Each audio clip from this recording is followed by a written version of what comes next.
This is how to differentiate your products in saturated market. My name is Cameron. I am a StoryBrand Certified Guide. I have been in messaging and positioning and communication for about probably almost 10 years at this point. I've learned a lot, Cameron's learned a lot, and we're ready to share. The main problem that we're wanting to talk about today and hopefully solve for some of you guys is most companies are undifferentiated from the companies with which they compete. Being undifferentiated in a market, that creates a lot of different types of sub-problems. Some of them here, for example, are, if you're undifferentiated, you're forced to compete on price and volume, meaning, if you and your competitor are offering the same product and there's really no difference between the two of you, at least that your customers can tell. There might be differences between the two of you, but maybe people can't tell.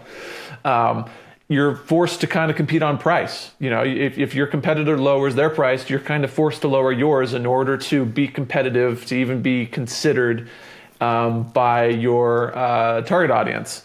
And that's because if there's no perceived difference between the two, if there's no additional value that they can get from you that they can't get from the other competitors, then the only thing you have to offer them is a cheaper price. Yeah, and I would add to that, price goes twofold. One, you can discount your price, or you can increase your marketing spend. So either way, you can on one, it's, oh yeah, we're going to be cheaper than everybody else, or we're just going to spend more than everyone else because we want to be the only option out there. But if you're differentiated, then you don't have to do either of those things. In fact, I was literally talking to someone yesterday that they got run out because somebody else stole their idea. Yeah, they basically started doing the same thing that they were doing, but they had way more money to just market the heck out of it and deeper pockets. Destroyed their company. Yeah, they had way deeper pockets. And so you got to find that differentiated value and protect it. The other thing that's probably the worst thing, I don't know if it's ever happened to you, Daryl. I don't think it's happened to Protagonist, but for some other companies I've been a part of, when you're explaining what you're doing and the product and all that stuff, the person you're explaining the things to, they mistake you for one of your competitors. It's really awkward because you're it's almost like someone calling you the wrong name and you're like, actually, my name is Greg or something, and it's really awkward. But that happens, probably more in the direct-to-consumer D2C space on stuff like that. But yeah, you could be mistaken for your competitor. If you don't occupy a part of your customer's brain that is apart and separate from the rest of the market, that might happen to you, and I hope it doesn't, because it's really awkward, and to a founder it's kind of a gut punch too, because you're like, oh man, it's not me. Why'd you think it was me? Yeah, and then, people spend so much money to protect their logos and their visual branding so that nobody else can look like them. So why would you want to sound like everybody else too? And I think this is kind of what the whole our methodology here at Protagonist is it's sure, I think you do need a differentiated visual brand. You definitely don't want to look like everyone else, but that is, I think, what most people consider a brand is the logo, the font, and the colors and all that stuff. And they'll spend so much money protecting that, but they'll totally forget the stuff we're talking about today, which is what is my product and how do I communicate that value? And am I being consistent in that communication across all my platforms? By missing out on all that, they actually miss probably the more competitive part of the business that they should be focusing on. And then they wonder why it doesn't go anywhere. The main thing that being undifferentiated causes is it makes you uncompetitive. When you're uncompetitive in a market that's got a lot of different options, there's so many different players offering relatively the same product, you can't defend and sustain your position. I'd love to hear more about the story you just told, but you can't, if someone enters the market and takes your idea, how easy are you to copy, which is number two here. You're really easy to copy, and because you're easy to copy, you're easy to neutralize, you're easy to take out. You can't defend anything. There's no moat around you. The barrier to entry or the barrier to creation on your product is essentially nothing. So someone could, especially now with vibe coding, if you're in SaaS, someone could whip up your entire product in an hour and launch it, and then you're in trouble. But who are you talking to? They were asking what I did, and I told them, and they were like, oh my goodness, this sounds exactly like something we could have used over here at this company. It's now underwater because of what I just told you. So, dang. this is a problem, right? It is a problem that It makes people uncompetitive. It's not. It can't defend that position for very long. So you have to find a competitive advantage that lasts, or find enough money to where you can pay them out, or find those deeper pockets, Any competitive advantage is important, obviously, like anything you can do, but we're going to talk about it today. There's definitely ways that you can continue to differentiate your product or differentiate your messaging in 3 different ways, and the more differentiated you are, the harder it's going to be to copy. I think it'd be educational for everyone to kind of get a real world example of what we mean by undifferentiated in a saturated market. Here's an example of 4 companies that are offering the same product. So it's in the same product segment of AI note takers. So these are the Otter AI or Fireflies. These are the like annoying bots you have to let into your meeting that will like transcribe the whole meeting and then give you like a summary of to-do tasks and email it to everyone after and transcribe it. So that's this segment. Here are like 4 players that are like the big players. And each of these, I'm pretty sure, has VC backing, right, Daryl? Like each one of these has money. They have the deep pockets as well. So here's an example of like how they're presenting themselves in the market. So here's, if you go to otterai.com, I guess it's just Otter AI maybe, but they're positioning themselves as the #1 AI meeting agent. Never take meeting notes again, get transcripts, automated summaries, all that stuff. So they're the #1. You go to fireflies.ai, they're also claiming to be the #1 AI teammate for their meetings. If you go to Fellow, #1 AI meeting assistant. And if you go to Assembly, they're the #1 AI note taker for professionals. So you can see that like, and then they're offering like the same value stack as well. It's like sharpest AI notes, clearest actions, get support before, during, and after every meeting with the only assistant. Okay, so they're not talking about that. Transcribe, summarize, search, and then Otter AI is over here like transcripts, action items, all that stuff, chat with your. So that's like, if you were, yeah, it's all the same. At least from the marketing perspective, it's all the same. Assembly over here might be sleeping on a feature that's really hard to replicate and totally differentiates them. But because they don't lead with it, in my brain, if I'm shopping for AI note takers, like I'm all just like weighing and measuring these 4 at the same time, and I don't have anything to go off of because it's like the same. This one is kind of what we were talking about too, though. Even if there is a differentiated like position here, how easy is that then to copy for the other ones? Like, right. I remember we did 2 podcasts on this. One of them, we found a differentiated value in one of these that they weren't communicating at all. It was something that I think the rest of them could copy. It was mostly about like having a transcription in your meeting, and you could actually type to the AI and it would understand what was going on in your meeting clearly, right? And so that was differentiated. The other ones could probably copy it, but might as well use that differentiated value while you have it now. 100%. Like communicate it. Instead, they just literally said the same thing, the #1 AI note taker. Like that's all they said.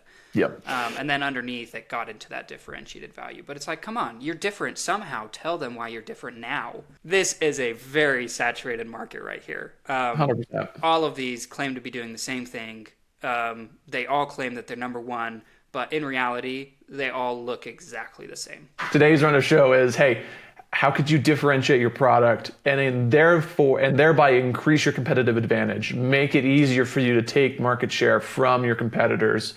Make it easier to defend your position so you can't be copied and outmoded overnight with vibe coding and all that stuff. So the run of show today is we're going to talk about 3 different levers that you can pull that you have available to you as a business founder. These levers actually create differentiation, either one or all 3 at the same time. We're going to go through some successful market case studies of people that differentiated themselves in one or all 3 of these ways. And then at the end, if there are any people that are watching live, we'll do a Q&A. So these are the 3 levers of differentiation. So when you're asking yourself, when you're thinking about your product, when you go to sleep at night or in the car, or you're like in a movie and you're, because we know how it is to be a founder. You're always thinking about these things. You're always like typing notes in your phone and you're always asking people. And so when you're in those moments, when you're trying to decode your product, when you're trying to figure out how you're going to grow your market or develop the next set of features, These are the three levers you should have in your mind. This is the framework that you could have in your mind and apply it to your product. And if you do apply this framework to your product, the output would be a more competitive product, a product that's going to have an easier time taking market share. It's a product that's going to be easier to defend against newcomers and antagonistic competitors. And the three levels are: you can differentiate yourself via target audience, via your product, or via your sales channel. Those are the three ways you can differentiate yourself. Now, you can be differentiated in all three of those aspects, or you can just have one. You could focus solely on product, or you could focus solely on target audience, or solely on sales channel. One or all. One is definitely enough to make you more competitive and make you a little bit more lethal and differentiated in the marketplace. Often they're so combined. We're going to talk about a few today that once you differentiate by target audience, just by design, your product changes.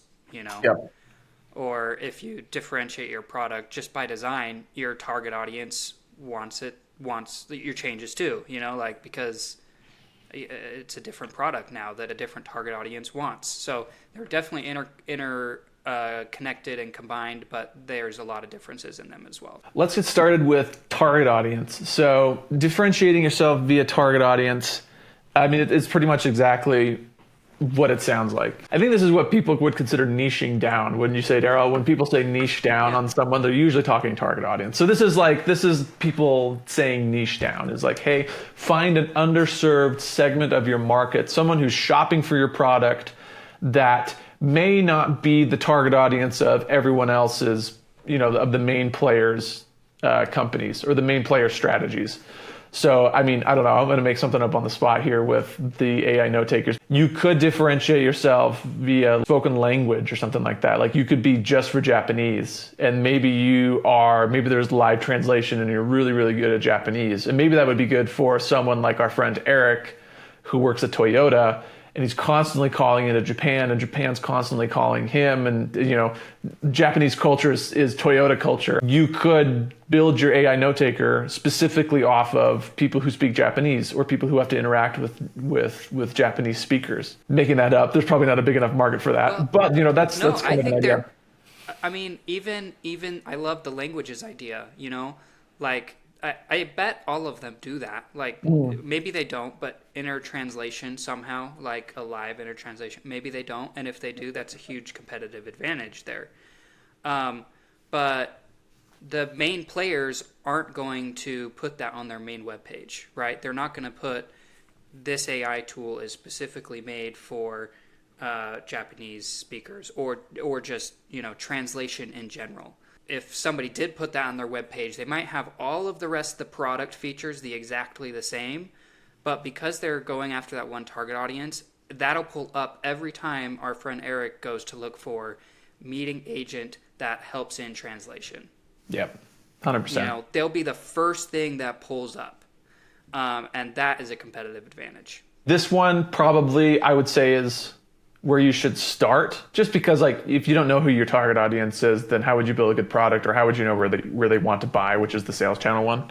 So all of the other two definitely stems from knowing your target audience, and that could come from figuring out and identifying who are some underserved segments of the market, who needs this product but can't use it because of XYZ missing feature. Can I build those features? And that would allow you to differentiate yourself via your product. That's kind of the main idea. The next one is product. So this is differentiating your actual product or service itself. And this is probably the hardest. What would you say, Daryl? This is, if you're going to differentiate yourself via your product, you better have something really, really unique and really, really cool that you can defend over time. Definitely. It's the most defendable for sure as well, though. If you can get it right, yeah. If you've got it, then super easy to defend. Perhaps that's why it's really hard to get. I completely agree. I think you're slightly going to change your product with your differentiated value, but how heavily are you going to do it? We'll have some examples of people who've successfully done this, differentiated themselves via product. Exclusive features. This is where IP and patents come into play. Do you have some exclusive access to some type of code or some type of manufacturing process. The other day I posted on LinkedIn, I found this example of an animation company. Have we talked about this one, Daryl? Maybe this is an episode we'll have to do in the future. But it's an animation studio. It's in the Hollywood game. This is like a VFX animation studio. And they have this proprietary animation method where they sculpt character's head out of clay. So it's like claymation. But so this is super niche. Like usually with a stop motion animation or whatever, like you're like swapping out. They make like different lips for the character to make it look like they're talking, and so they'll actually take the mouth out and swap it in and all that stuff, and it's kind of tedious. But this company, they may have a proprietary process where they'll sculpt the character's head out of clay, and then they have a proprietary like CGI algorithm that like will warp the face in the computer to make it look like it's talking, and it looks super real. We'll have to take a look at it. So they're showcasing the tech. Get the 2-shot. No zoom. Awesome. No, that's Siege. Less small soldiers, slightly bigger this time. But it's not just CGI. That was a Siege face. But you're going to see in a second here with Peyton Manning, you're not looking at a full CGI face replacement. You're looking at a warped puppet face. For some of these shots, we're seeing the actual technique, which is it's a full puppet. They're not putting a CG head into place, but they're warping the puppet's face with a CGI mesh to make it talk and move, and also they're adding the CGI eyes. And then at the very end, they replace it all with 100% CGI. It's effectively a real-time composite. But that's an example of super differentiation. Like that's their own thing, probably their own proprietary software, proprietary method, and it gets a different result. It looks so much better than what you can get elsewhere. And they're the only ones that can provide it. Therefore, it's easy to maintain and defend, right? Oh, I love that. Yeah, that's a great example. Sales channel is probably the most niche. Niche isn't the right word in this context, but it's the rarest of the three, I would say. Founders And usually the most abstract. Yeah, I would say that too. Founders usually don't come into a space thinking in terms of sales channels. They're usually thinking in terms of product, is from our experience. But if you can nail a sales channel, you can bring an undifferentiated product to a differentiated sales channel. That's a winning combination as well. We'll have some examples of companies that have done that. Let's start with target audience. This is one of our favorites.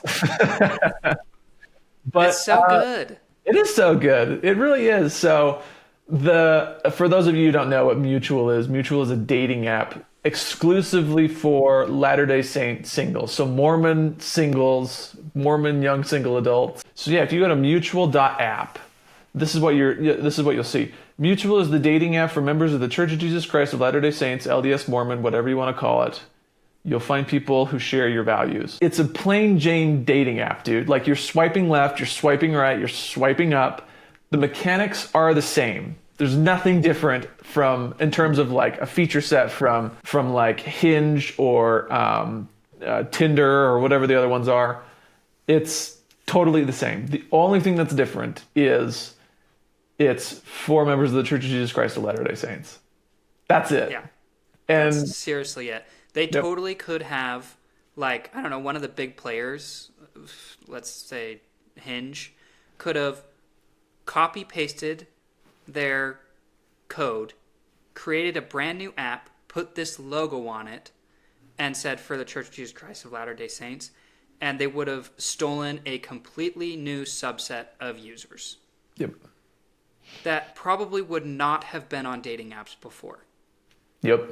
At all. They wouldn't have even have been using using dating apps. Because I remember before that, dating apps were super looked down upon. Before Mutual, it was, I'm not going to use Hinge. I'm not going to use any of the others because they don't normally have my values.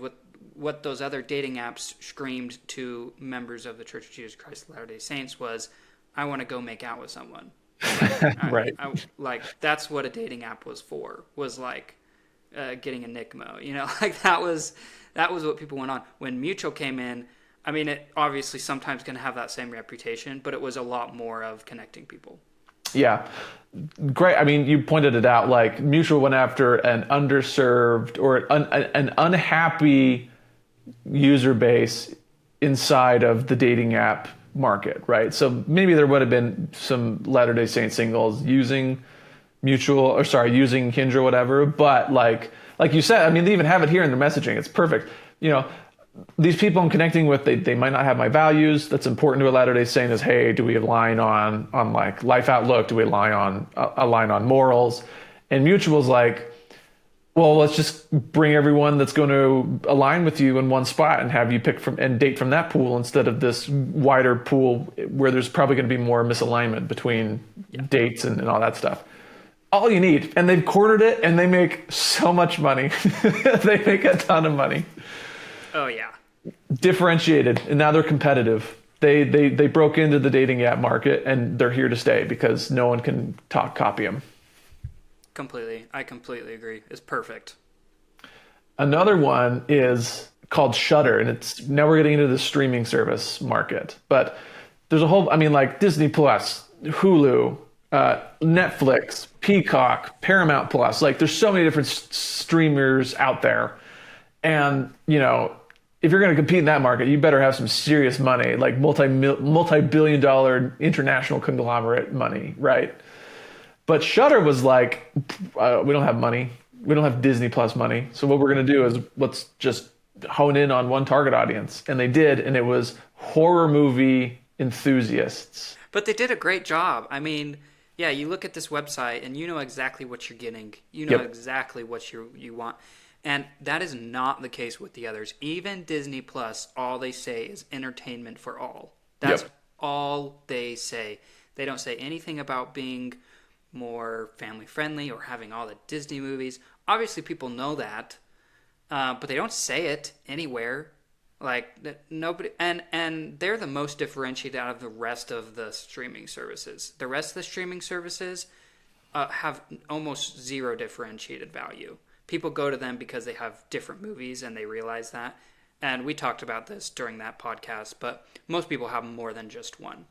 And so Shudder comes in and they say, well, we're another option for those that want specifically horror movies. And they've done a great job at differentiating that value. Yep. I mean, I had friends in college, still friends. My friend's Dave's, his wife is all about horror and thriller. And so if you knew this existed, like you would go here, especially for Halloween, like this is your go-to, this is your bread and butter. This is where it's curated for you. So this is another example of how if you're going to break into a big market that's competitive, it has, and the competitors are entrenched, they have bigger budgets than you, they have a deeper talent pool than you, they're more established than you. Shudder's a great case study of, I'm going to break into the market with this specific use case, this specific target audience. So super, super cool. Now we're going to get into product, differentiating your product. And before we do, a word of caution here.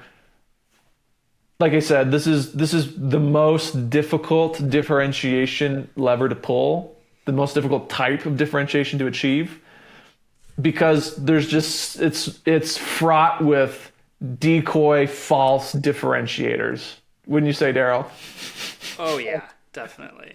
Decoy false differentiators. Yes, everybody thinks that their product is better than everybody else's. But it's probably not. No.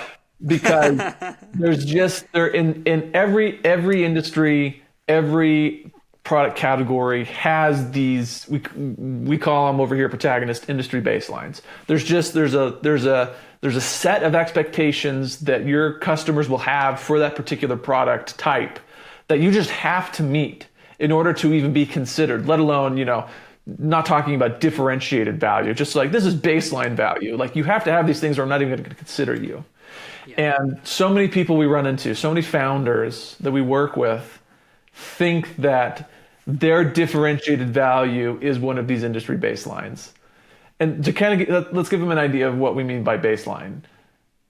Here's a bunch of different target, or just a bunch of different segments, a bunch of different market industries. So for dining, so for restaurants, fresh, locally sourced ingredients, made from scratch daily, and obviously there's like segments inside the dining industry. You have fast food or whatever, but if you're in like, if you're trying to be a decent restaurant, like everyone's going to hope you have fresh ingredients. If you're not Taco Bell or McDonald's, you better have fresh ingredients. We're not going to be happy. Completely agreed. And so if you have on your website that, you know, you think that you're the bomb because you're made from scratch daily and you have locally sourced produce that's as fresh and it's non-GMO or whatever, like, get in line. Like, so's the next guy. That's not anything different, really. No. At least on average. And what we're saying here too is that doesn't mean you can't have that on your website. Also true. Like I still want to know if I'm going to Cafe Rio that it's, you know, their tortillas are made from scratch. You know, Right. I love that they are. But so does Costa Vida, you know, Right. so does every other, like, you know, besides Taco Bell, you know, everything a step up from that should have these things. They should have it. And everybody knows they have it. If they're not there, people are upset, and you're no longer able to charge a premium for it. And that's why Taco Bell exists. So don't say it the first thing when people come. Don't say it. It just, nobody cares. You're expected to have it. Yep. Same with apparel here, right? Quality materials. It's an expectation. Perfect fit, comfortable. Yeah, it's there. For SaaS, this one is the worst. Like, Yep. all in one platform. Like, everybody is sick of hearing that. Like, nobody wants an all in one. I mean, they want it. Just like the freshness, they want fresh ingredients. They want a platform that is usable all over. But that's not why they're coming to you. Intuitive interface, seamless integrations, scalable infrastructure. You better be scalable if you're a Right. SaaS company. Right. Like, holy cow. Yeah. We just say bury the baseline. I love what Daryl said. Like, these are things that we're not saying don't message these things. We're not saying don't communicate these things. There's an order of operations to what you communicate. And these baseline expectations, they're like third or fourth level of operations. Like, this is the third or fourth. These are the third or fourth things you talk about. Like, this shouldn't be on your header in the website, and you shouldn't be basing your entire product strategy off of them, unless you have something crazy different and actually unique. I would be shocked if you did. That'd be super differentiated. But yeah, so Yeah, some baselines, I will say, Cameron, you want other people to say about you. oh yeah, Not all of them. Like, if they're still kind of like not even that good of a thing, if they're still just expected, you still don't want to say it. But things like, we're better than everybody else. Like, if Sure. somebody else calls you number one, I love that. Yeah. You know, like, Great. if somebody called us the number one differentiation company, like, I would love that. Like, Yep. great. Like, now people think that we're really, really good at what we do. But I cannot say that. Right? Because my next door neighbor could say the same thing, who's never done differentiation, but he could put it on his website. He's allowed to, you know, there's nothing illegal about that. And so, but when somebody else says it, it gives you a little bit of credibility. So some baselines other people can talk about, but you can't. It reminds me of, we were working with a client this summer. They're personal coaches. They were thinking that their differentiation was their community. Like, their community was super unique or whatever. And so they were like, we're a movement. Like, our community is the best thing. And I remember the moment that, like, you and I both looked him in the eye. We're like, listen, movement, that is a title that is bestowed upon you. It is not one that you take for yourself. Like, you're a movement when Forbes calls you a movement. Like, you're a movement when you have like 100 and some odd billion or million weekly users like OpenAI and ChatGPT does. Like, until then, until someone calls you a movement, like, you're not a movement. So don't bank on that, because you haven't earned it. It's not a differentiator. It's like network effects. So here's an example of a company who's done a really great job differentiating their products. Slate Auto. Maybe you guys have heard of this one, but it's the new electric vehicle truck that is completely customizable. So coming off the line, the truck has no frills, no AC, no radio.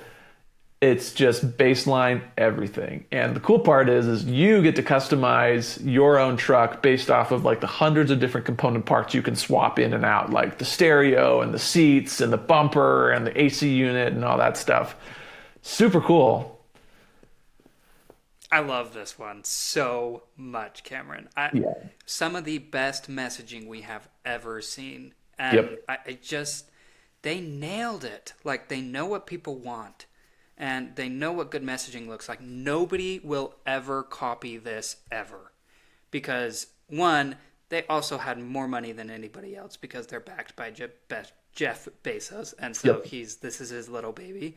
But also, like, this product is so differentiated, nobody's going to do this. Like, this is really hard to achieve. And that's why we said this is often the most expensive and the hardest.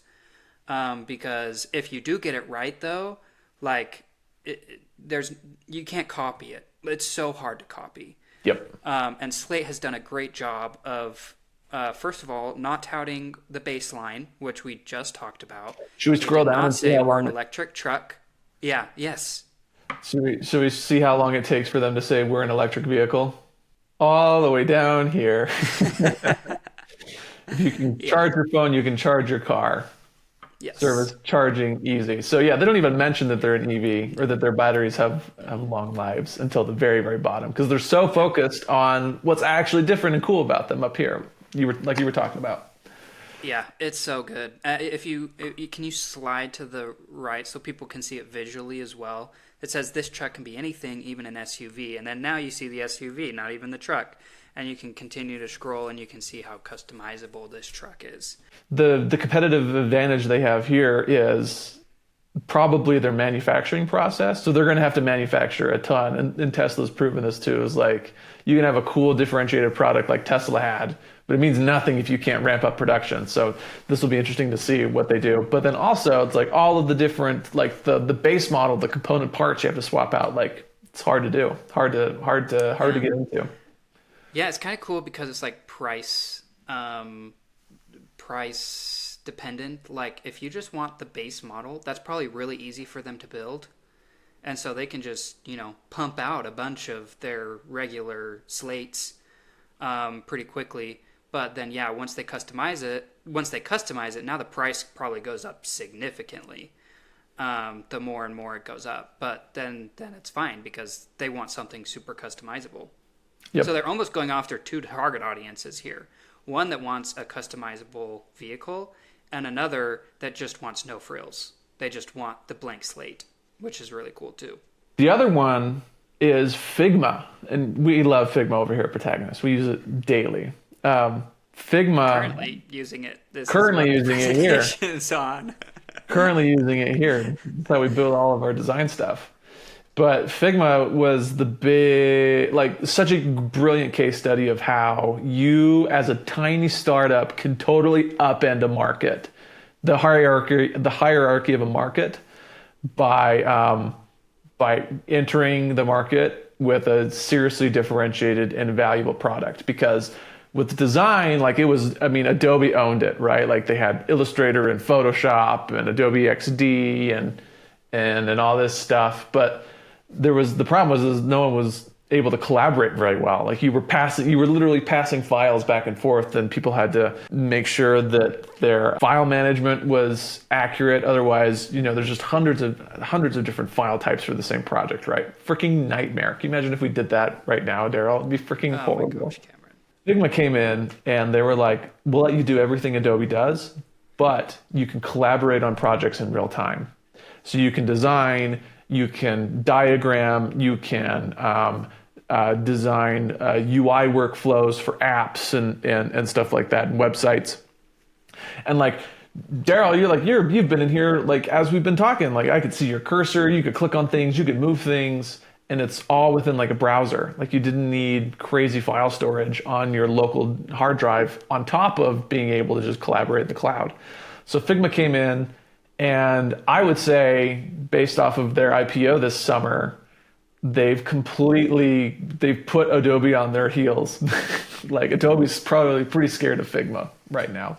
execute like what Figma did, executing really, really well on one novel, highly valuable feature to your target audience. That's the name of the game. Figuring out what is that thing that my other competitors don't have, but my target audience has been asking for.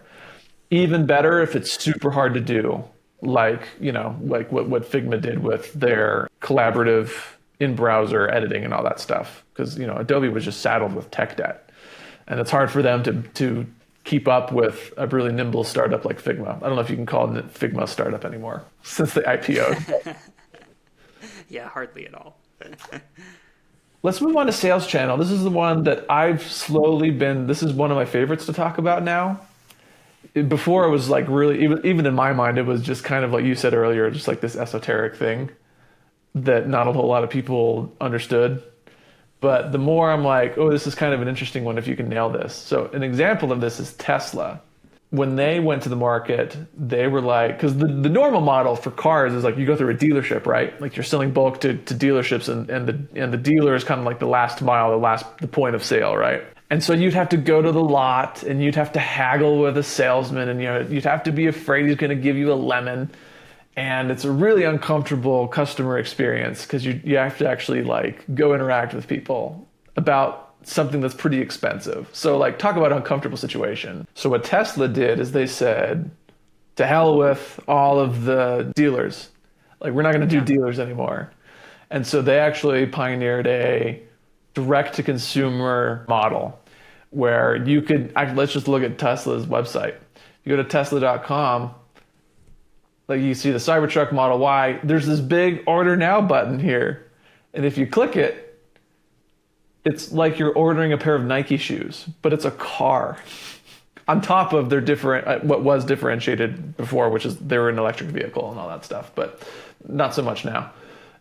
So yeah, you can like get the standard, you can get premium, you can get the performance package, you can look at your colors and wheels. It's like you're buying from Amazon, but you're buying a car. And so you click order now, and then you go order. You can put it on a card. I didn't even know that. You could put it on a card, Daryl Merrill.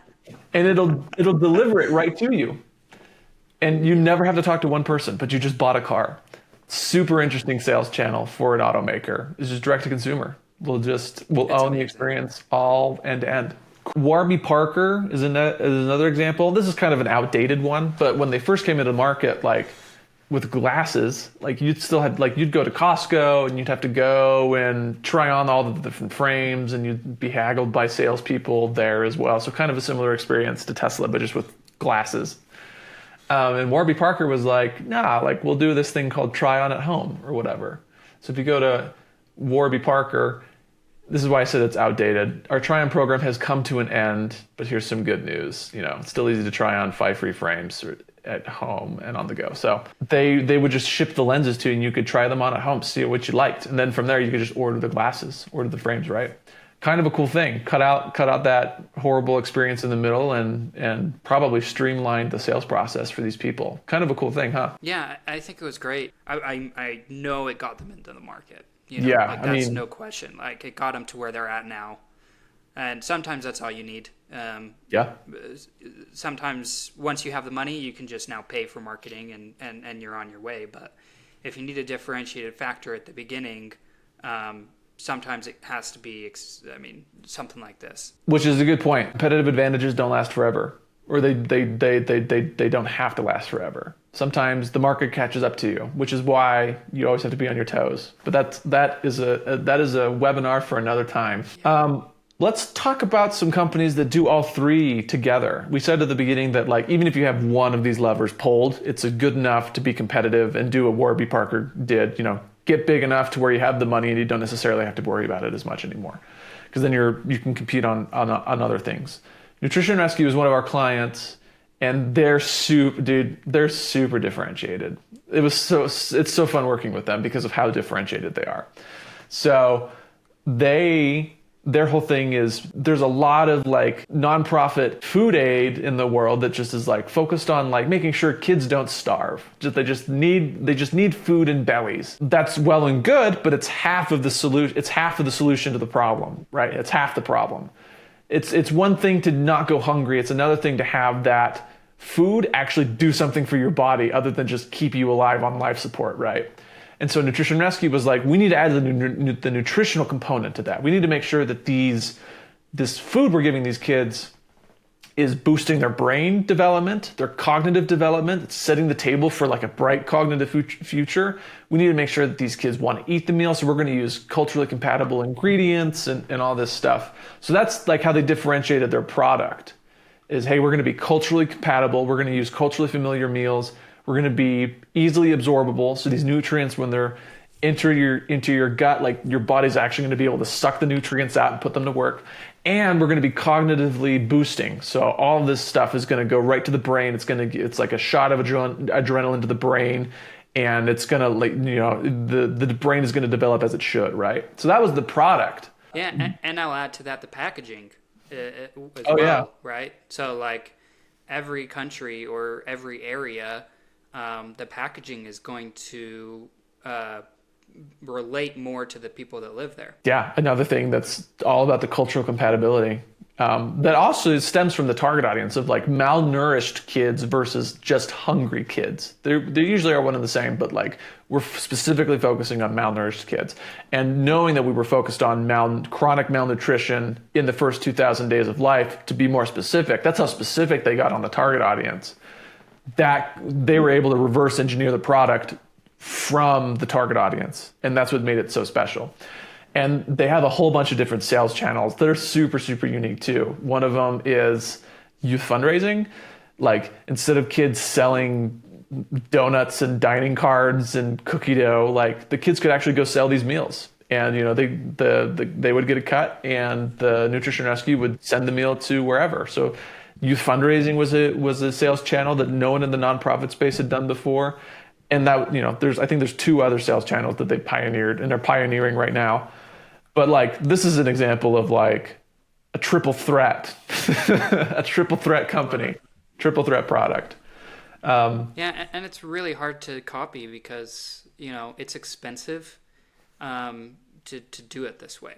And 100%. so most nonprofits just, you know, they're trying to get as much food out there as possible. I'm not saying that's wrong because there are still hungry kids out there. And so putting something in their belly is better than nothing. Yep. But putting something that's also nutritionally optimized for that specific culture, that's even more expensive. But it's also a better product for those people. So it's also differentiated in that aspect. Triple threat. If you can get all 3, if you are so tapped into the market and you are so tapped into your target audience that you can freaking pull off a triple threat product, you'll be unstoppable. Seriously. This is probably a webinar for another time too. This isn't without its challenges though, because when you come into a market and you're so new, there's also headwinds with being new. And so a lot of it has to, when you're a product like this, like Nutrition Rescue, there's some educational components that you also have to consider as well. But that's where messaging comes in. And then here's another one that does 2 of these really well that we just worked on. One of our clients, Euvestly. You want to talk about Euvestly? Yes, of course. This one has been one of our favorites. And Euvestly has a product differentiation and a target audience differentiation. Their product is all about helping people invest in rental real estate outside of their own market.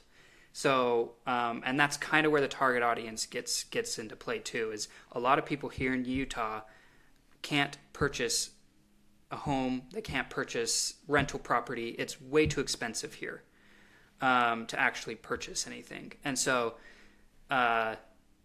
what Heather does with Euvestly is she helps people look out of their own market, out of Utah, and has differentiated the product in the ability to have the connections outside of Utah, have connections with like construction companies and knows the laws of specific states, knows the places that are good for good for rentals, like landlords, like the landlord friendly markets, and then just has really good vendor. So just has this whole, system put into place that helps people purchase real estate outside of their own markets where they wouldn't originally be able to do. And nobody's messaging that. Real estate is a massively saturated market. Like 100%. you probably can on your block have 3 real estate agents, 4 loan officers, and everybody knows at least 3 people who are real estate agents, and I have never heard of someone doing something like this.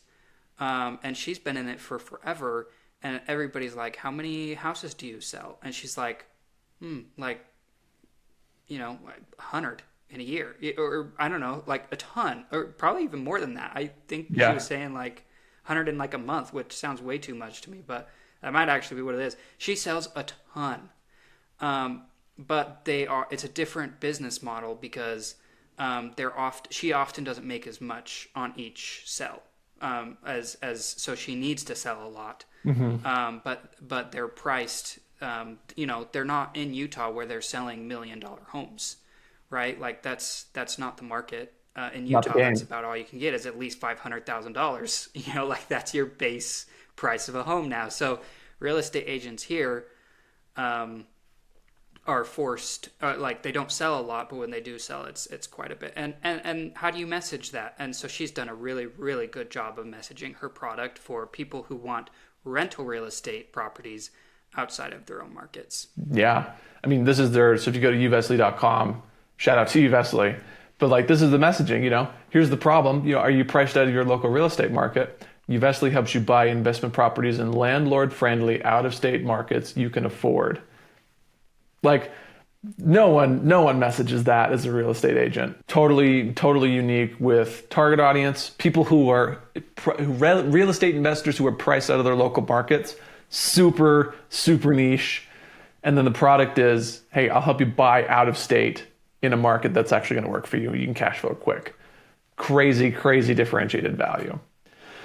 Well, this was going to be Q&A time. I think you and I have been talking into the ether for a while. So there's really no one to do a Q&A with, but that's okay. I'm calling our shot. Like one day in the future, 2026, like we're going to have a whole bunch of people on here asking questions because this is a super important problem that so many founders have.